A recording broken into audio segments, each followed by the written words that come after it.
할렐루야. 네, 여러분 지난 한 주간도 하나님의 은혜로 승리하셨을 줄로 믿습니다. 우리가 살아가면서요 수많은 사람들을 만납니다. 그런데 이 만남 가운데 많은 만남이 있지만 진짜 만남이라고 하기 어려운, 이건 이제 제 기준과 제 정의입니다. 진짜 만남이라고 하기 어려운 그런 다양한 만남도 있다고 하는 것입니다.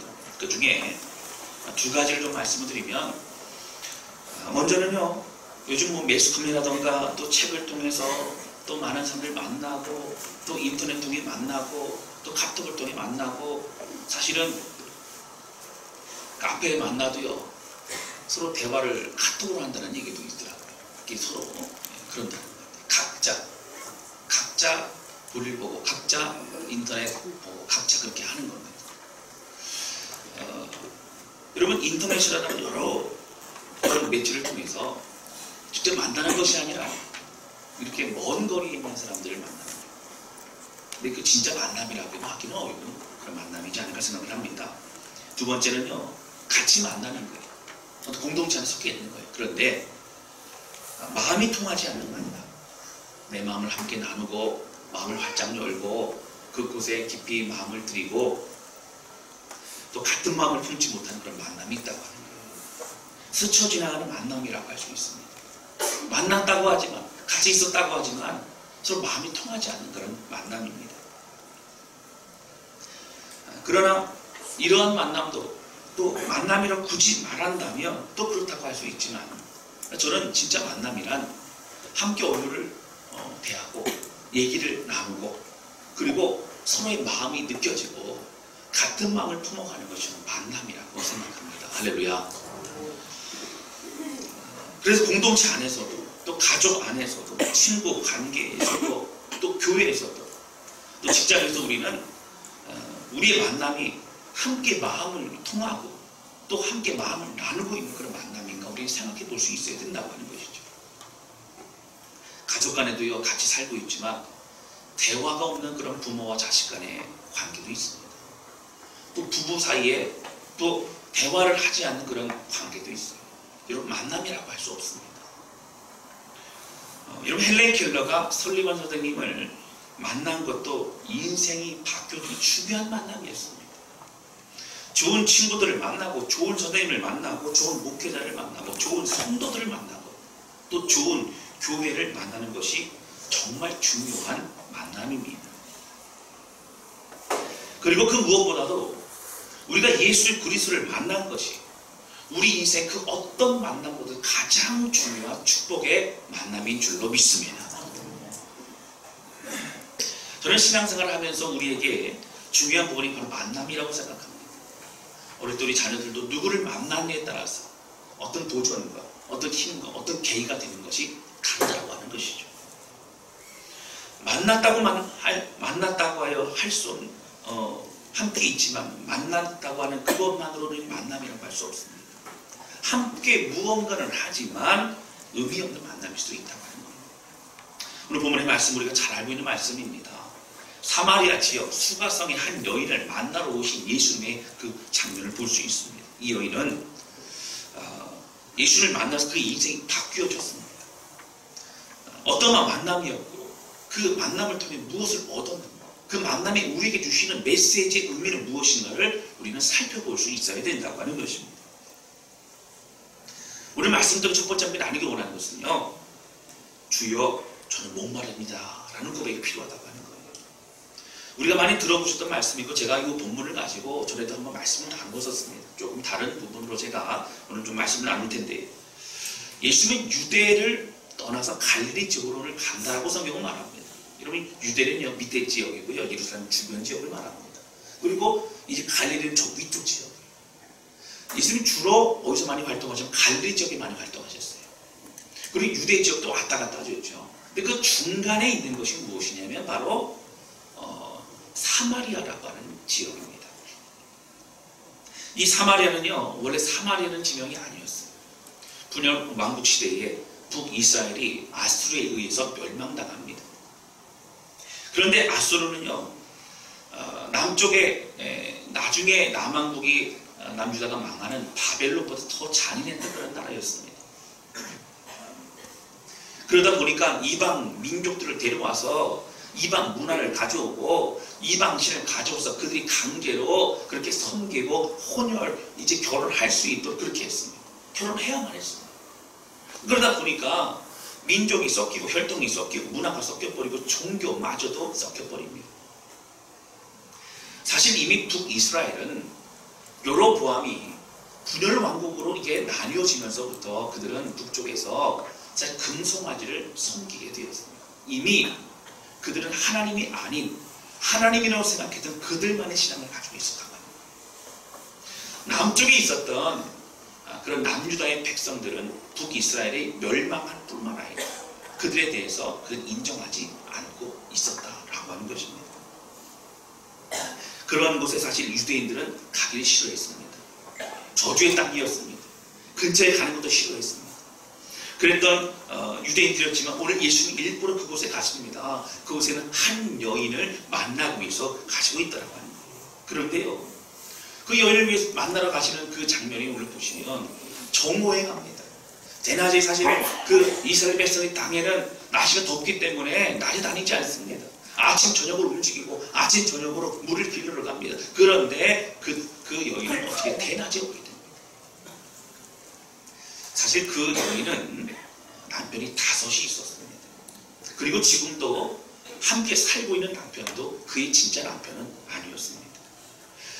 이스라엘 문화로 볼 때에 이스라엘은 사실 전쟁이 많았습니다. 이 전쟁하게 되면 어떤 군인들만 싸우는 게 아니고요, 각 집에 있는 남자들이 다 나와야 됩니다. 동원이 되죠. 언제 어떻게 남편들이 아버지가 죽을지 몰라요. 그런 많은 전쟁을 통해서 이제 남편이 죽거나 아버지가 죽은 그런 가족들이 굉장히 많았습니다. 여러분 잘 아시는 것처럼 그런 가정들은 경제활동을 할 수가 없습니다.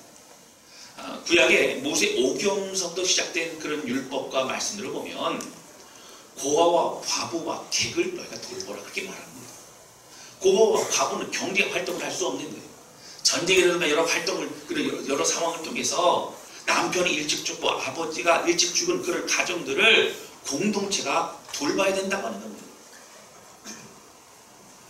객은 그 지역을 이제 지나가는 사람들 가운데 이제 나에게 내가 선대했을 때에 좋은 것을 갚지 못할 사람이라 할지라도 너희 공동체를 그냥 보내면 안 된다 라고 성경은 말하고 있는 겁니다. 그 정도로 당시에 과부가 많았습니다. 어떤 상황이 되면 이제 재혼하지 않고 그렇게 살던 사람들이 많았다는 거예요. 그 당시의 문화였습니다. 신약시대 가볼까요? 여러분 예수님도 말씀하셨지만 그 뒤에 이제 예수님이 승천하시고 초대교회입니다. 안디옥 교회와 예루살렘 교회에 사실은 여러 가지 갈등이 있었죠. 어떤 갈등이 있었습니까? 히브리파, 이제 유대인 그 그리스도인들과 헬라파 그리스도인들이 우리 쪽을 좀 더 도와줘라. 우리를 좀 소외하고 있는 것 아니냐.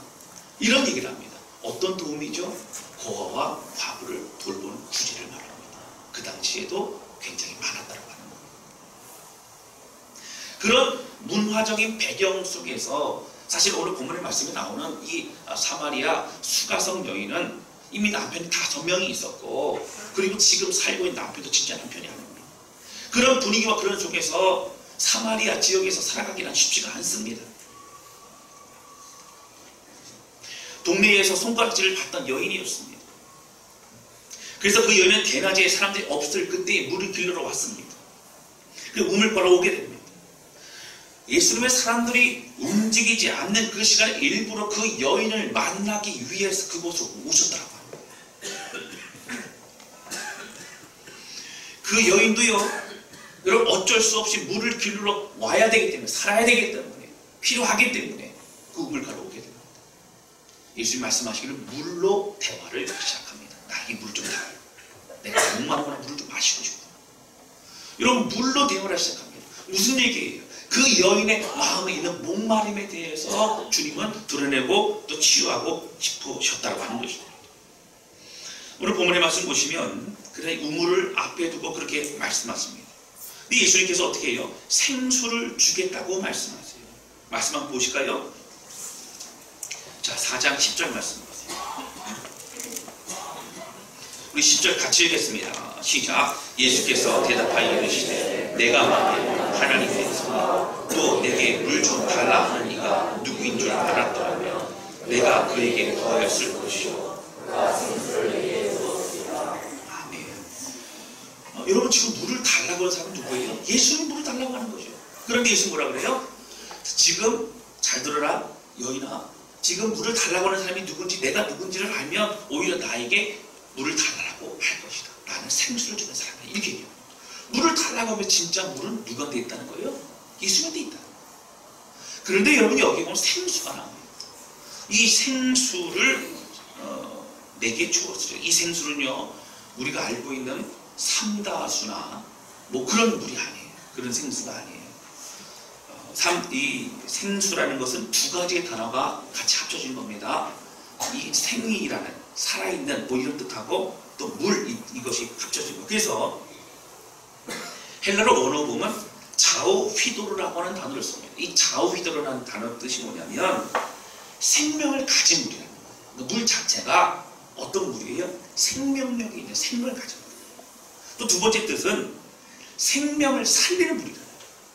이 물을 먹으면 치유되고 이 물을 먹으면 살아나고 이 물을 먹으면 힘이 나고 이런 그런 물을 말합니다. 예수님 말씀하실 때에 나에게 물 달라고 했다면 내가 누군지 알았다면 나는 너에게 이 생명을 살리는 물, 또 생명의 능력이 있는 물, 살아있는 물을 너에게 주었을 것이다. 이렇게 말씀하십니다.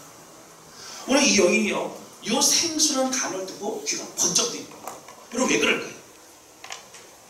이 여인의 마음속 깊은 곳에 있는 공허함과 그 갈급함을 주님께서 만지기 시작하셨다는 거예요. 근데 그 여인은 뭐라고 하죠? 11절과 12절을 보시면 이렇게 합니다. 사실 우리가 이 우물은 야곱이, 우리 조상 야곱이 우리에게 준 우물인데 이 우물 때문에 우리가 잘 살고 있습니다. 이 우물 마시면서 짐승도 키우고 우리도 잘 살고 지금까지 하고 있는데 이 우물을 만들었던 야곱보다 당신이 큽니까? 생수란 얘기를 듣고 사실 믿지 못하는 거예요. 이 우물을 만든 야곱보다 당신이 큽니까? 이러면 사실 말도 안 되죠. 예수님의 그 놀라운 능력과 은혜는 이루 말할 수 없죠. 그러나 확인해보고 싶은 거예요. 의심하는 겁니다. 중요한 말씀 나오는 14절입니다. 13절도 보시면 예수께 대답하여 이르시되 이 물을 마시는 자는 다시 목마르려니와. 이 우물을 마시는 자는 늘 목마름이 있지만 14절 우리 같이 읽겠습니다. 시작. 내가 주는 물을 마시는 자.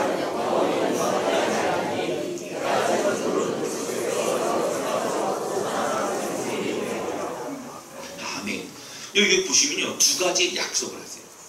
내가 주는, 예수님이 주는 물에는 두 가지의 그런 능력이, 첫 번째는 물을 마시면 목마르지 않대요. 갈급하지 않대요. 마음 가운데 또 육신 가운데 충만해요. 만족이 있는 거예요. 두 번째는 뭐예요? 마음속에서 샘솟듯 흘러나오는 놀라운 그런 물이 있다는 거예요. 물만 마시고 나서 갈증만 없는 정도가 아니라 넘치는 은혜의 물이 솟아나게 된다고 하는 것입니다. 할렐루야. 그러니까 이 여인이 뭐라 그랬어요? 저도 좀 주십시오. 다시는 이렇게 물길로 오지 않도록 저도 좀 주십시오. 제가 목마릅니다. 이런 얘기를 하는 겁니다. 근데요 여러분 15절에 이렇게 나오죠. 여자가 이르되 주여 그런 물을 내게 주사 목마르지도 않고 또 여기 물 기르러 오지도 않게 없어서.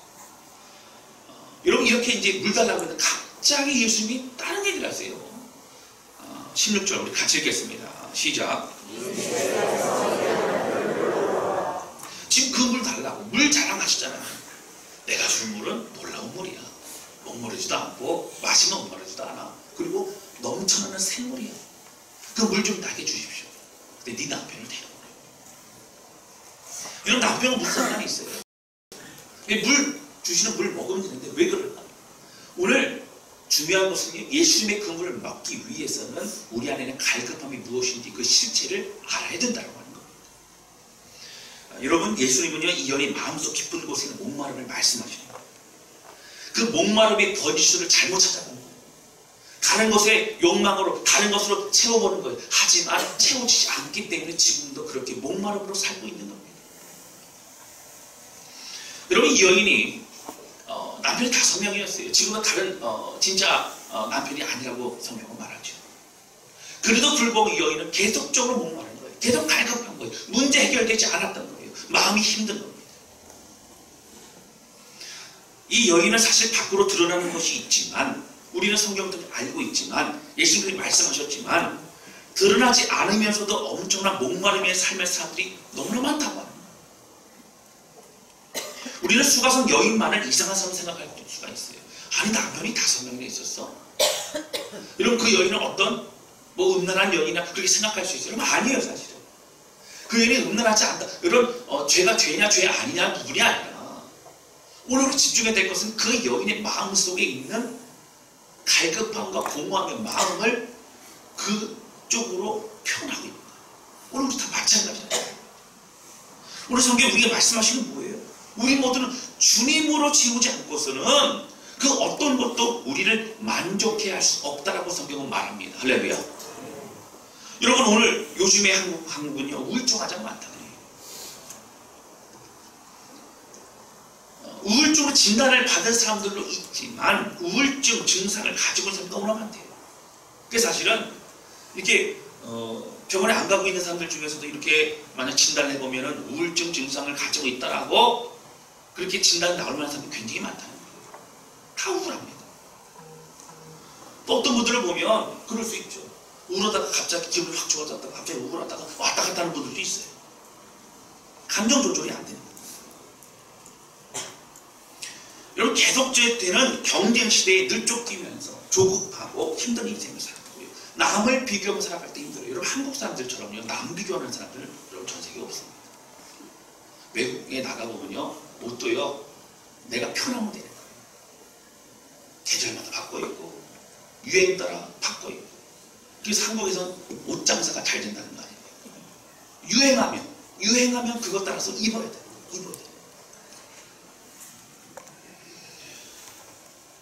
그러나 그러면서도 불평과 원망의 삶을 살아갑니다. 비교하면서 늘 힘들어요. 비교하면서 남보다 잘났다고 생각하는 사람 별로 없어요. 다들 불행하다고 생각하고 힘들게 생각합니다. 여러분, 많은 나라들이요, 대한민국을 대단한 나라로 여기고 있어요. 조그만 나라에서 수많은 그런 세계적인 사람들이 많이 나오고 있습니다. 골프만 해도요, 전 세계에서 여러분 상위권에 있는 그 LPGA 상위권은 대부분 한국 사람들이에요. 그리고 대단한 거는 지금도 밑에서 끊임없이 잘하는 사람들이 준비하고 올라오고 있다는 거예요. 그럼 골프장도 대한민국에서 20-30년 전만 해도 많지 않았어요. 근데 그런 나라에서 그렇게 전 세계에서 각광을 드러내고 있습니다. 스포츠도 마찬가지죠. 올림픽, 아시안게임 하게 되면 금메달, 대단한 나라입니다.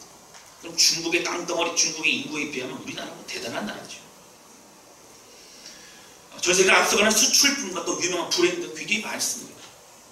요즘 전 세계 한류 열풍에 정신이 없어요. 한국어를 배우고 한국 음식을 선호하고 한국 문화를 누리고 싶어 합니다. 어떤 나라는 한국의 공부 스타일도 배우고 싶어 하는 그런 나라도 있다고 합니다. 그런데 여러분, 정작 우리는 행복하냐고 하는 거예요. 저는 한국 사람들이 행복하게 느낀다고 생각하지 않습니다. 행복 지수법이 굉장히 낮아요. 그리고 늘 힘들고 어렵다고 생각합니다. 경제적인 상황도 있고 환경의 영향도 있을 수 있지만 원래 우리의 마음가운데 만족함 없이 살아가고 있다라고 하는 것입니다. 여러분, 요즘 빙상계에서도 참 여러 가지 어려움들이 드러나고 있죠. 여러분, 밝혀져야 되고 또 바로 잡혀야 됩니다. 여러분, 이 모든 원인은 무엇이에요? 목표 지향적인 겁니다. 금메달만 따면 되는 거예요. 금메달을 위해서는 어떤 과정도 어떤 불법도 된다라고 생각하고 있는 잘못된 인식을 가지고 있는 것입니다. 제가 전에 몇 번 말씀을 드렸지만 여러분, 한국이라는 나라는 갈등과 대립의 구조 가운데 그렇게 프레임이 짜져 있어요. 사단이 그걸 이용합니다. 진보와 보수가 그렇게 갈등합니다. 어르신과 젊은 사람들이 그렇습니다. 영남과 호남이 그렇습니다. 이제는 남자와 여자까지도 서로 반목하고 공격하는 그런 시대가 되고 있습니다. 우리나라 사람 대부분은 만성피로가 있다. 만성피로. 그만큼 일을 많이 합니다. 여러분, 그래서 한국만큼 이 피로회복제, 자양강장제가 많은 나라가 없습니다. 동남아시아 가면요, 영상이 이게 다 이게 녹화가 돼가지고 이 바카스가 PPL 아닌데 간접한 거 아닌데 바카스가 우리나라는 작잖아요. 거기는 콜라만큼 큽니다. 캔으로 나와요. 한국 바카스 최고라는 거예요. 그것만 먹으면 야간 운전 문제 없습니다. 우리 막 불이 나고요. 막 그렇게 운전을 합니다. 그러고 나서 전 세계에서 조금씩 그런 에너지 드링크들이 더 만들어지게 됐다는 거예요. 한국이 대단한 나라입니다. 그런 만성 필요가 있는 나라. 우리의 마음속에 기쁨도 만족도 없는 우울한 나라라고 서로들 생각하고 있는 그런 현실, 이게 여러분, 일한 만큼, 열심히 일한 만큼 재정적인 수익이 없기 때문에 그렇습니까? 여러분, 아니에요. 오직 성공과 실패의 프레임 가운데 있기 때문에. 이 성공 기준 뭐예요? 남들보다 월등히 잘나야 돼요. 근데 월등히 잘나지 않고 조금만 잘나면 만족하지 않는 거예요. 실패고 뒤떨어지고 뒤처진 인생만 갔기 때문에 늘 불안하고 힘들고 어려움을 겪습니다. 여러분, 우리는 어떠합니까? 저는 다른 사람들 얘기 말고요, 우리 자신을 좀 바라봤으면 좋겠습니다. 우리 예수님 믿는 그리스도인들, 우리는 어떻습니까? 다사랑기 성도들, 우리는 어떻습니까? 그가 공동체적인 개념과 그리고 성경적인 교회의 개념을 잃어버리고, 여러분 한국교회 보세요. 제도주의적이고 권위주의적인 그런 조직으로 바뀌어가고 있어요. 교회 안의 시스템과 교회 안의 흐름들이 기업의 효율적인 경영의 마인드를 가지고 와서 관리체계로 바뀌어버립니다. 성과주의가 드러납니다. 일 중심적이고 효율 중심적 교회로 바뀌어갑니다. 여러분, 교회는요, 한 영혼을 살리고 한 영혼을 세우는 그런 교회가 되어야 될 줄 믿습니다. 여러분, 더디 가도 느리게 가고 힘들게 가도 주님의 말씀 앞에 순종하고 무릎 꿇을 수 있는, 우리의 환경상이 어려워도 하나님 말씀한 그대로 그 길을 걸어간다면 우리 책임지고 인도할 주님을 바라보는 믿음의 공동체가 우리 공동체가 되어야 될 줄로 믿습니다. 여러분, 이렇게 무언가 바쁘게 돌아가는 것, 많은 행사가 필요하고 많은 일들이 필요하고 한국교회 모습, 왜 그렇습니까? 누군가 열심히 해야 생존하고 살아남을 것만 같은 거예요. 저는 오늘 말씀 묵상하고 준비하면서 정말 사마리아 여인과 같은 사람이 우리 자신을 우리 스스로 알아야 된다는 것입니다. 2000년 전 예수님이 사마리아 지역에 어떤 한 여인을 찾아가셨고 그 여인을 만났는데 그 여인이 그렇게 인생이 바뀌었더라 라고 끝나면 안 돼요. 오늘 우리 안에 있는 갈급함의 문제를 만지시고 말씀하시고 주님을 기억하면서 우리가 새로워져야 된다고 하는 겁니다. 오늘 우리의 삶을 다시 주 앞에 드릴 수 있어야 된다고 하는 겁니다. 여러분, 잘 들으셔야 돼요. 열심히만 살면 안 됩니다. 열심히만 예배드리면 안 돼요. 주님과 정말 함께 살아가는 삶이 되시기를 주님 이름으로 축원합니다. 여러분, 주님을 만나는 예배를 드리는 우리 모두가 되시기를 주님 이름으로 축원합니다. 열심히 드리는 것보다 더 중요한 것은 그 주님의 은혜로 주님을 만나고 주님과 함께 살아가는 인생이 되는 그 예배가 되는 겁니다. 중세 카톨릭이 왜 무너졌습니까? 왜 변질됐습니까? 왜 타락했습니까? 여러분, 초대교회라고 하는 개념을 우리 보통 알고 있는 개념은 이제 마가의 다락방 때부터 시작해서 교회가 이제 시작이 됐죠. 그 성령이 충만한 가운데 사람들이 이제 회개하고 돌이키고 모이기 시작합니다. 떡을 떼고 날마다 모이고 기도에 힘씁니다. 보통 우리가 생각하는 초대교회는 서신서에 나와 있는 그때 이제 12 제자들이 있을 때, 사도바울이 있을 때 그때를 주로 말하고 있죠.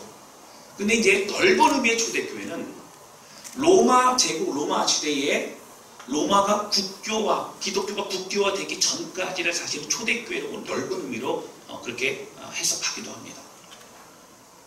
근데 사실은 그때까지 핍박 가운데 믿음을 지키고 그리고 신앙 가운데 살아야 될 의미가 무엇인가를 말씀 통해서 찾았던 것이 이스라엘 백성들이었습니다. 그리고 많은 그리스도인들이었어요. 그런데 사실 국교화가 되면서부터 문제가 발생하기 시작합니다.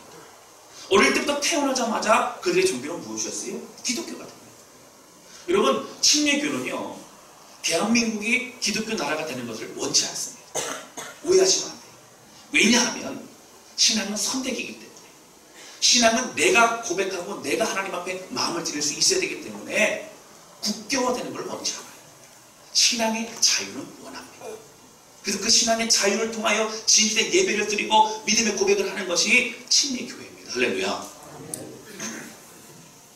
로마가 국교화되면서부터 어떻게 됩니까? 그들은요 당연히 예배를 드립니다. 그러나 이제는 진정한 나의 신앙 고백이 없어지기 시작합니다. 그리고 생명보다 귀한 그런 신앙 고백이 없어져만 갑니다. 사람들은 마음보다요 형식이 중요해집니다. 이게 분위기와 의식이 중요합니다.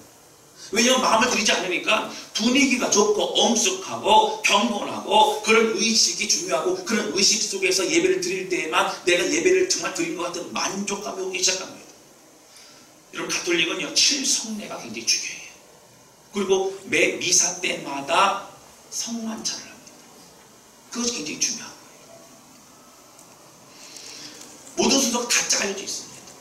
앉았다 일어났다 앉았다 일어났다 하면서 계속적으로 이제 그 순서에 맞춰서 예배를 드립니다.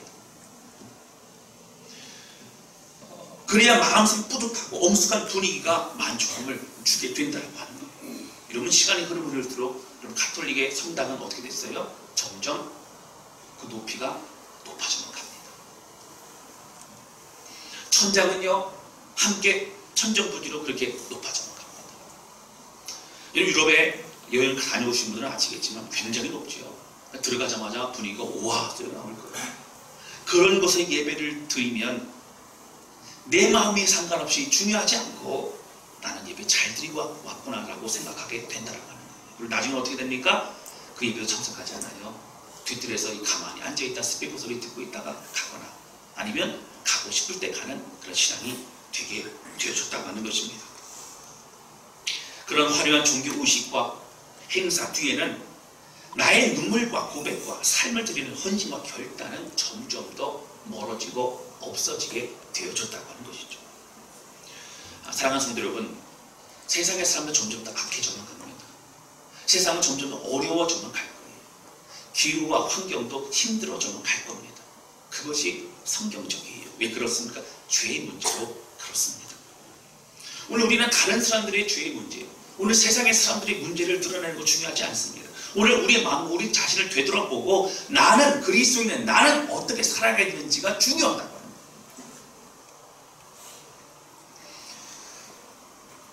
점점 더 불안해져가는 이 환경과 상황 가운데 우리는 오히려 그들에게 진정한 자유가 무엇인지, 참된 감사와 기쁨이 무엇인지를 우리는 알려줄 수 있어야 돼요. 문제는 무엇이죠? 내가 가지고 있는 건 무엇이냐? 내 안에 진짜 기쁨이 있느냐는 것이죠. 여러분, 제가 질문 하나 드릴게요. 대답을 좀 하셔야 됩니다. 고민해 보세요. 정작 우리 자신은 행복하십니까? 정작 우리 자신은 충만하십니까? 정작 우리 자신도 목마르지 않습니까? 여러분, 우리 안에 샘솟는 충만과 감격이 늘 있으십니까? 대답을 안 하시는 것도 굉장히 어려운 거예요. 대답하기 어렵죠. 믿음으로 해야 되는 건지, 솔직히 대답을 해야 되는 건지 어려운 거예요. 된다라고도 해야 되고 안 된다고도 해야 되고 그렇습니다. 여러분, 우리 모두는요 목마른 존재입니다. 무언가를 열심히 쫓아가고 있는 우리는 세상 사람들과 다를 바 없는 존재예요. 그런데 이제 우리는 이 목마름을 우리가 예수 그리스도의 은혜로 채워야 된다라고 하는 것입니다. 그리스도 안에서 참된 평안을 가지고 주어진 삶에 이제는 우리에게 주어진 사명감, 사명의 삶을 우리가 살아갈 때에 하나님과 함께 우리 앞서가시는 그 주님의 은혜로 인하여 우리 승리하며 살아갈 수 있게 되는 줄로 믿습니다. 여러분, 사실 우리는 알아요. 우리 안에 채워지지 않은 공허함이 있음을 압니다. 여러분, 그것이 수가성 그 여인과 같은 마음이라고 합니다. 그러나 정말 중요한 것은 우리가 생각만 하고 은혜만 받고 돌아가면 안 됩니다. 정말 우리의 마음을 활짝 열고 그 주님을 만나고, 그리고 그 은혜 가운데 목마름을 고백하면서 우리를 채우시는 그 생수를 맛보며 살아가는 우리 모두가 되어야 될 줄로 믿습니다. 자, 할렐루야.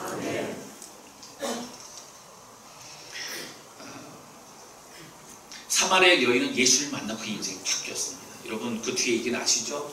예수를 만나고 나서 그가 물들어 가져왔던 물동이를 그곳에 버려두고 마을로 쫓아갑니다. 외칩니다. 내가 메시아를 만난다. 내가 메시아를 만난다. 여러분 손가락질 사람들이 다 나오는 거예요. 그리고 그 여인의 말을 듣고 그 뒤에 나중에 얘기를 보시면 어떻게 나와요? 예수님의 말씀을 그들이 들었더라라고 나옵니다. 그리고 그 마을이 주의 복음으로 새롭게 되는 역사가 일어납니다. 믿음으로 충만한 사람은, 참된 평안을 누리는 사람은 특별한 믿음 좋은 사람들만 누리는 거 아니에요. 우리 교회에서 장로님들, 권사님들, 안수집사님들, 어떤 열심히 봉사하는 사람들, 그분만이 충만과 은혜를 누리고 있다고 생각하면 안 됩니다. 우리 모두가 그 은혜를 누릴 수 있는 하나님의 자녀이고 백성인 줄로 믿습니다.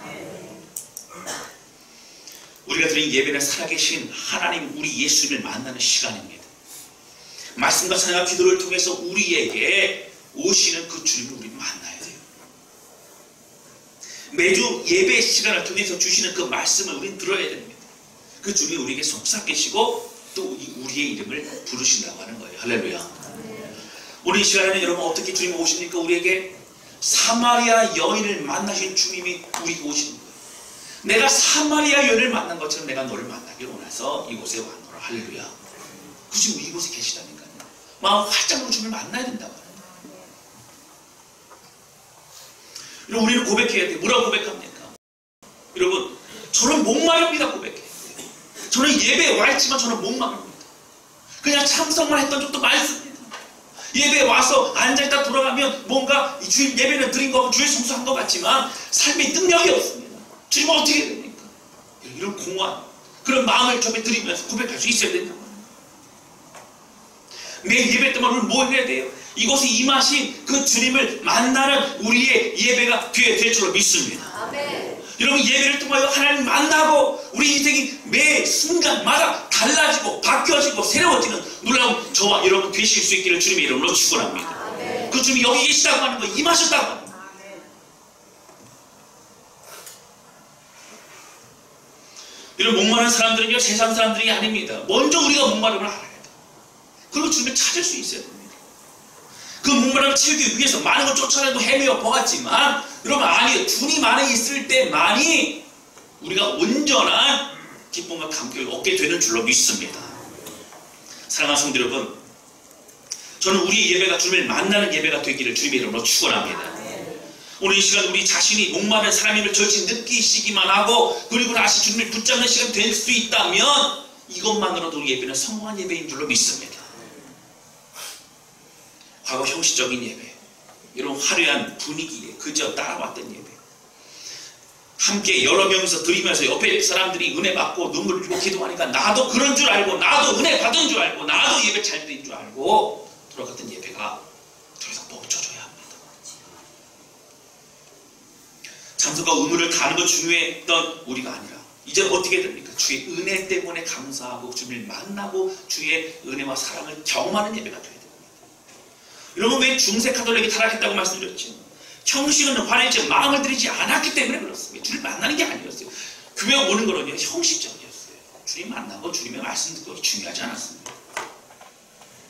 오늘 우리에게 주님 말씀하십니다. 사랑하는 내 아들아, 사랑하는 내 딸아, 나의 아내 구하라. 나의 아내 구하라. 나의 말씀을 듣고 내 마음을 느끼고 그 은혜를 누리며 승리하라. 할렐루야. 이 말씀 가지고 나아가는 저와 여러분 되시기를 주님의 이름으로 축원합니다. 두 번째 짧게 말씀드립니다. 여러분 두 번째는요 주님은 우리에게 찾아오신다는 거예요. 이 요한복음은요 앞에 공관복음서인 마태, 마가, 누가 복음과는 조금 다릅니다. 견해가 달라요. 그래서 공관복음서를 마태, 마가, 누가 복음이라 하고 요한복음을 따로 떼고 씁니다.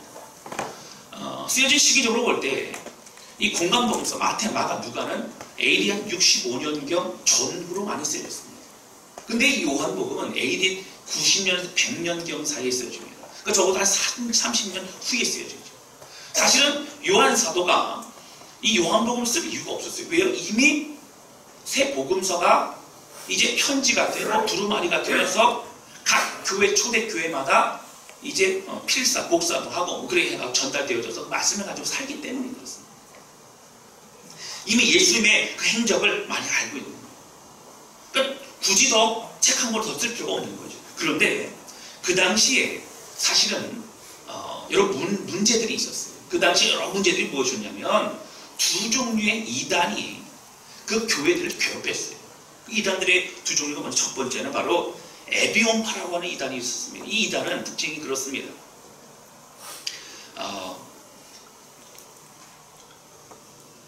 어떤 경건하고 지혜로운 사람이 있는데 근데 큰 능력을 받은 거예요. 그러니까 큰 능력을 받은 선지자가 예수님이라는 거예요. 예수님이 하나님의 아들, 하나님이 아니라 큰 능력을 경험한, 좀 큰 능력이 있다는 것은 어떤 큰 능력을 가지고 있거나 경험하고 받은 거예요. 그러니까 그 실제는 뭐예요? 사람이라는 거예요, 사람. 그래서 예수님은 사실 사람인데 큰 능력을 받은 선자야. 이를 계속 전하게 되니까 사람들이 헷갈리기 시작합니다. 두 번째, 어떤 이단이 있었냐면 케린토스파라고 하는 그런 이단이 있었습니다. 이 케린토스파는 예수님께서 공세기 시작 전에는 똑같이 이렇게 우리가 똑같은 모습으로 살아가셨잖아요. 그리고 30세가 되면서 공세가 시작되면서 공세기의 출발이 어디였냐면 바로 침례 요한에게 침례를 받습니다. 그 침례를 받을 때 성령이 비둘기 같이 막 운행하셨다고 나오지 않습니까? 그때에 사실 경건하고 그리고 착한 어떤 그런 선한 사람이 예수라는 사람이 있었는데 그때 그리스도라고 하는 신이 그 예수라는 사람에게 임한 거예요. 임한 거예요. 그래가지고 신접한 것처럼 이제 몸 안에 그 영이 임해가지고 그래서 예수님의 어떤 그런 그 활동하는 시기 때에 그 능력을 가지고 활동을 했고 예수님께서 이제 본격적으로 고난을 받으셔서 잡혀가실 그때에 그리고 색신 맞으시고 그리고 십자가에 못 박혀 돌아가시기 전인 잡혀가실 그때에 그리스도의 영이 그 힘이 빠져나가고 이제 또 사람이 됐다는 거예요. 졸다가 이 부분만 들으면 그런가? 이러면 안 돼요. 이러면 안 돼. 헷갈리면. 이단이에요.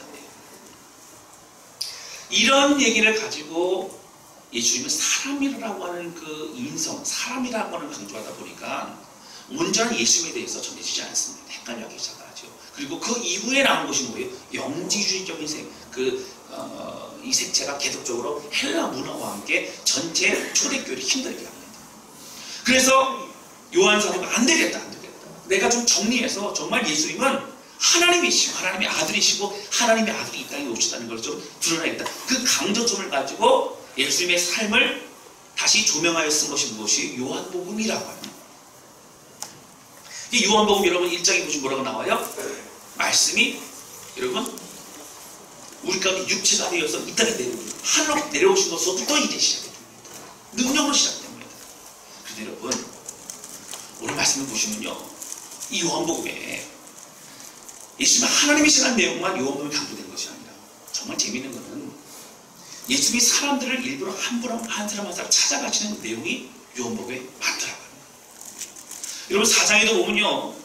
오늘 그 사마리아에 있는 이 수가성 여인이 일부러 찾아가시는 게 일부러 가세요.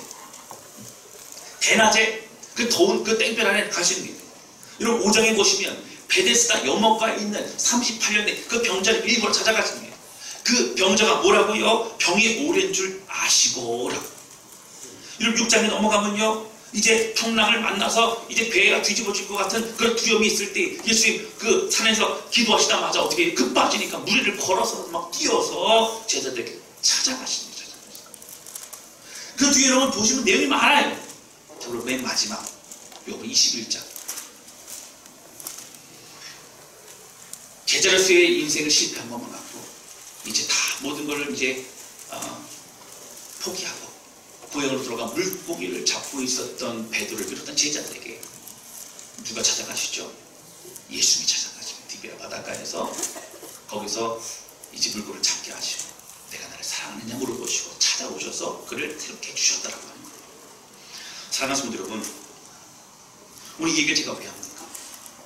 예수님 오늘 말씀대로 주신 것이 우리를 찾아오시는 분이시라고 하는 거예요. 이 예배에서 우리의 예배를 받기 원하셔서 우리 거기 임하시는 주님이시라고 하는 거예요. 할렐루야. 여러분 예배를 드릴 때 내가 열심히 하려고 하는 것 더 중요한 것은 우리의 마음을 활짝 열고 내게 말씀하시고 내게 은혜를 베푸시고 내 삶을 붙드시는 그 주님께 마음을 열고 좀 영접하고 나아가는 그런 우리 모두가 되실 수 있기를 주님의 이름으로 축원합니다. 여러분 사마리아 여인 어떻게 보면 손가락질 받고 보잘것없는 여인 같지만 여러분 아니에요. 그 여인을 사랑하셨던 예수님은 그 여인을 찾아갔던 예수님은 우리 모두를 사랑하시고 우리 모두를 만나기 원하시라고 하는 거예요. 인생이 바뀌어졌던 많은 만남이 있었던 거죠. 오늘 우리도 주를 만나는 인생이 바뀌어지는 날마다 그런 예배가 되실 수 있기를 주님 이름으로 축원합니다. 그럼 저는요 예배 드리고 나면요 어떤 분들은 막 카톡에다가 목사님 이런 말씀으로 제 삶이 이렇게 변하고 이렇게 살았습니다 이런 고백을 이렇게 보내주는 분들 많이 계시면 참 감사하죠. 그런데 그분들도 더 은혜 받으시고 아직도 교회 와서 설교 듣고 예배 드리면 아직도 뭔 소리인지 모르겠어요. 너무 어려워요. 그런 분들도요 귀가 열리고 마음이 열리고요 주를 만나는 놀라운 역사가 우리 모두에게 있어지시기를 주님의 이름으로 축원합니다. 수가성 여인의 주를 만났단 말이에요. 오늘 우리도 그 주를 만나야 된다고. 여러분 마음을 열고 주 앞에 나아가시길 바랍니다. 할렐루야. 좀 따라서 고백합니다. 주님, 저는 주님이 필요합니다. 주님, 저는 목마릅니다. 저에게 임하시옵소서. 할렐루야. 할렐루야. 주님 만나는 우리 모두가 되실 수 있기를 주님 이름으로 축원합니다. 여러분 주님 만난다는 것은 어떤 특별한 뭐 기도원 가서 막 그 나무 뿌리 하나 뽑을 정도로 흔들며 기도하고 그래도 만나는 게 아니고요. 예배 때마다 그 주님 말씀을 반응하는 거예요. 찬양을 통하여 찬양 부를 때 가사의 고백이 내 고백으로 주로 올려드릴 때 기도를 통하여 우리 마음의 전심을 주에 드리며 고백할 때 주님 우리 가운데 임하시는 줄로 믿습니다. 여러분 우리 다스럽게 모든 예배는요 하나님 만나는 예배 우리 마음의 모든 고통과 어려움도 다 주님에 쏟아놓고 주의 은혜를 경험으로 회복되어지고 새로워지는 그런 은혜 예배 방황하고 공허하던 우리 마음이 다시 새로워지는 그런 은혜 예배 그 마음을 주께 드리는 경험하는 우리 모두가 되실 수 있기를 주님의 이름으로 축원합니다.